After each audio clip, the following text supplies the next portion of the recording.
Hey guys, so Lord here, back in with another action figure review. Today we'll be taking a look at the Marvel Legends Iron Man Retro Series Iron Man Model 9 Armor Suit Thingamajigger, whatever you want to call it, that is.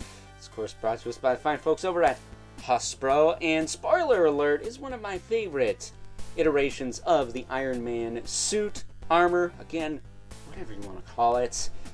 I like the Iron Man suits that actually bulk him up significantly. You know, he looks like a dude in a suit as opposed to just, I don't know, a dude made out of iron. You know what I mean, right? Because as much as I like the classic suits, with the exception of the Mark I, that is, the big bucket head clanker suit, a lot of the suits prior to this one, and even to an extent the modular armor, just look like a dude made out of metal. Don't look like a dude in a suit. This one does. He's got some bulky chest armor, shoulder pads, gauntlets, and Mega Man boots to boot. So, with that being said, before we get too far ahead of ourselves, why don't we cut right to the chase and get to the meat and taters of this review and take a look-see at all the modular armor, Iron Man suit armor, thingamajigger, whatever you want to call it, has to offer in terms of accessories, starting off with a pair of repulsor blast hands, which do have the peg holes in them. So that's nice. However, they do not have hinges, but to be honest with you, what other way are you going to pose these hands? I mean, really? And of course, for those hands, we do get the blast effect that do have the little spinny bit on the bottom that you can pop out if you want. So those are very cool. And then we also get these little sort of muzzle flash effects for the hands. And they look to be the same thing, but flipped a little bit. Maybe slightly different. Yeah, they are slightly different, but pretty similar for the most part. But if you're used to the muzzle, not flashes, but the muzzle effects for the guns and stuff in this line, these are very similar to those. You can plug them into the hands or into the feet.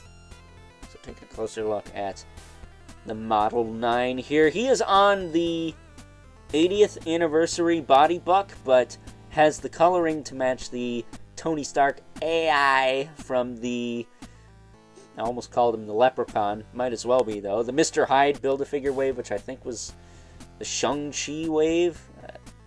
Shang-Chi and the, 10 rings? Either way, it was a wave I never finished.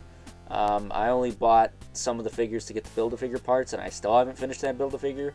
But it's nice to see some consistency with the mustard yellow and the ketchup red with Iron Man, because if you're not going to go metallic, I like to have it my way and have the mustard yellow and ketchup red, because I'll be loving it. So, my fast food references aside, as far as articulation on this guy goes, his head is on a disc hinge. You can look up, you can look down, you can rotate side to side. He does have a bit of tilt. I don't think he has a neck joint, does he? No.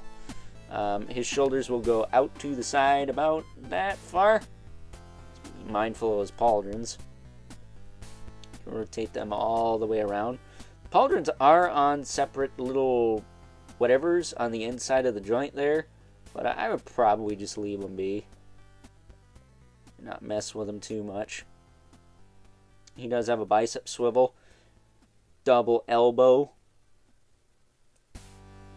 Swivel in the wrist with a hinge.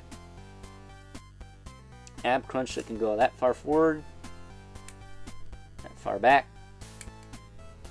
Rotation at the waist.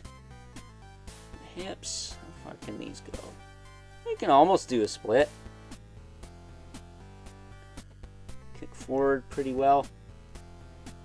Thigh cut. Rotates all the way around. Tight, but not gummy, so that's nice. Double jointed knee.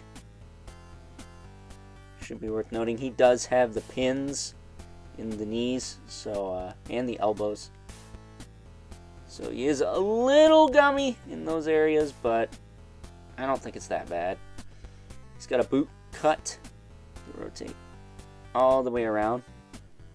We'll say you're going to want to hold on to the bottom half of the knee joint there when you're spinning that, because it will take it with it sometimes. He does also have a hinge in the foot with a rocker, and unfortunately, due to the design of the boots, it is pretty hindered, but he does have his afterburners under there. So there you go.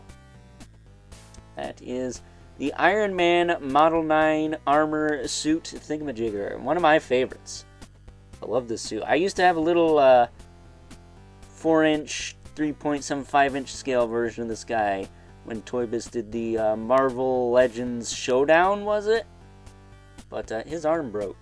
So hopefully that doesn't happen to this one. Because I do also have the older Legends versions of this suit, but they were very short, if memory serves me. And while I don't have those for comparison, I do have some of the other figures from this wave. So with that being said, why don't we move right along and take a look at those size comparisons.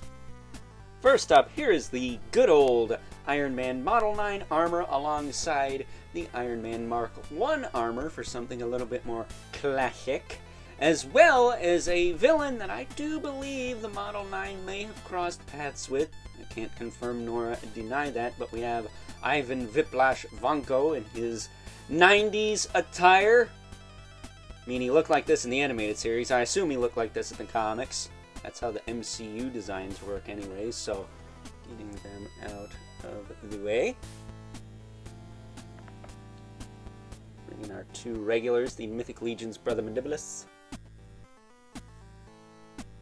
with his floppy mace, club, whatever that is, and the infamous Living Spawn, who, despite the fact that Iron Man is actually a dude in a suit,